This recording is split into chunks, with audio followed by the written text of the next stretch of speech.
So what specific natural disasters would these be used for? So again, hurricanes, earthquakes, floods are the big ones. So think about like how I talked about how all these drones could be utilized, and you have like the drones at a very high altitude, scanning out as big of an area as possible at as high resolution as possible. As it's mapping out that area real time, sharing that data with the next level of altitude drones. So again, from like 5 to 10,000 altitude drones or higher, down to like 1 to 5,000 foot altitude drones that can go do a more detailed search of the hardest hit areas as identified by those higher altitude drones, right?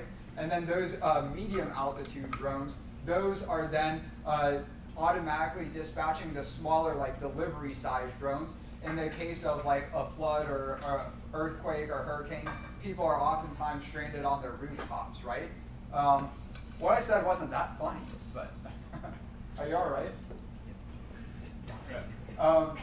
So people are oftentimes stranded on their rooftops, right? And they might need food, water, medical supplies. They may just need to know someone is there. And what better way to cover a large area than having drones, covering that area, and then even better yet, automatically detecting those people.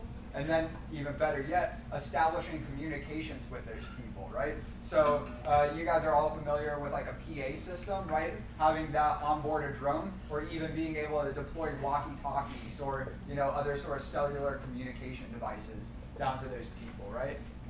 We've even worked with some of our customers using our drone to set up like a hotspot. So having like a wireless router sort of payload.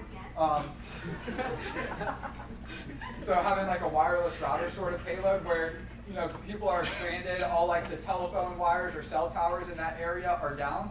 Well, we could set up a drone essentially as a mobile tower to supply internet access to people within a quarter mile or a half mile. And that's the thing, that all of these can be used across like every natural disaster, maybe slightly differently, but I think the big ones like the hurricanes, which also lead to floods or similar earthquakes. There's Hurricane Harvey back in like 2017 or maybe even 2019. There was first responders like going to save people, right, stranded on rooftops or whatever the case may be, dying because they were getting out of their boats, right? And there's still live electrical wires in the water. And it's like drones could easily be equipped with the sensors, mapping out that area, and then automatically like dropping pins on the map. Hey, within this area, don't come out from your rooftop, don't get out of your boat. There's still live electricity, in the water. And so it's all possible right now. Is really, there's just not a lot of people with the creativity and the will to bring it to the masses and use it in this sort of capacity. Right now, and we'll get to it, a lot of like the disaster response efforts is like, hey, we just need everyone with a flying camera drone, that's not going to get in the way of like our helicopters and other emergency response vehicles, and just typically person looking down at the controller trying to see what they can find, and in some cases actually doing like a mapping mission, but with no like real-time detection of what it's seeing, who's there, what needs to be done.